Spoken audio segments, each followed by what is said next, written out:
చలికాలంలో వచ్చే ఎలాంటి నొప్పులకైనా సర్జరీ అవసరం లేకుండా శాశ్వత పరిష్కారం ప్రాణ పెయిన్ క్లినిక్ లో. బిగ్ బాస్ 7 ఎంతలా హిట్ అయిందో అందరికీ తెలుసు. అయితే ఫైనల్స్ అయిపోయిన తర్వాత జరిగిన పరిణామాలు కూడా అంతే ఉన్నాయి. ఏ సీజన్లో జరగనివి ఈ సీజన్లో జరిగాయి. సంబంధం ఉన్నవాళ్లు లేని వాళ్ల కార్లను ధ్వంసం చేశారు కొంతమంది ఫ్యాన్స్. దీంతో గత 3 రోజుల నుంచి దాడులు చేసిన వారి కోసం పోలీసులు జల్లెడ పట్టడం మొదలుపెట్టారు. ఇక న్యూసెన్స్ క్రియేట్ చేశారని పల్లవి ప్రశాంత్ ఆయన ఫ్యాన్స్ మీద కేసులు పెట్టిన పోలీసులు ఇద్దరిని అరెస్ట్ చేశారు. ఈ నేపథ్యంలో పల్లవి ప్రశాంత్ కు అరెస్ట్ భయం పట్టుకుంది.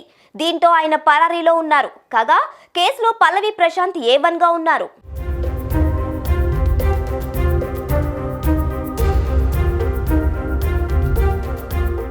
పబ్లిక్ న్యూసెన్స్ కు కారకుడైన బిగ్ బాస్ సీజన్ 7 విజేత గొడుగు పల్లవి ప్రశాంత్ కోసం జూబ్లీ హిల్స్ పోలీసులు గాలింపు చేపట్టారు. ప్రస్తుతం ఆయన పరారీలో ఉండటంతో ఫోన్ కూడా స్విచ్ ఆఫ్ లో ఉండటంతో అతడి అనుచరులను అదుపులోకి తీసుకొని విచారిస్తున్నారు పోలీసులు. గజ్వేల్ దగ్గరలోని కొలుగూరు గ్రామానికి చెందిన పల్లవి ప్రశాంత్ ప్రస్తుతం తన ఇంట్లో లేనట్లుగా తెలుస్తోంది.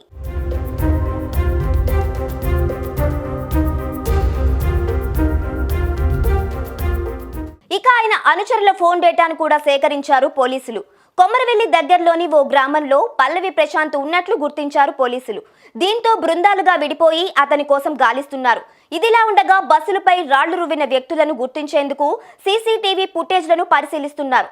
ఇందుకోసం 15 మంది పోలీసులు ఆయా ప్రాంతాల్లోని సీసీటీవీ ఫుటేజ్లను వడపోస్తున్నారు.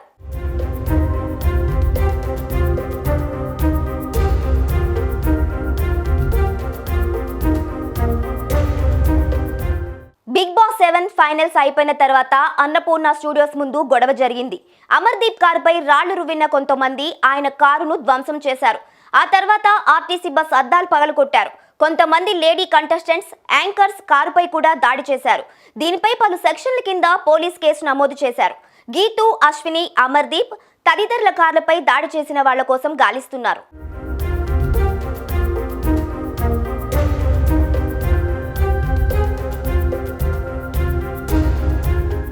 ఇక ఫైనల్స్ అయిపోయిన తర్వాత ఉద్రిక్త పరిస్థితులు ఉన్న నేపథ్యంలో ర్యాలీ నిర్వహించొద్దని పోలీసులు చెప్పారు.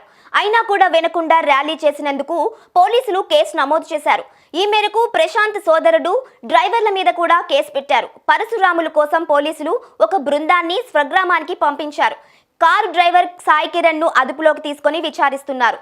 పల్లవి ప్రశాంత్ కోసం ప్రత్యేకంగా 3 బృందాలను ఏర్పాటు చేశారు.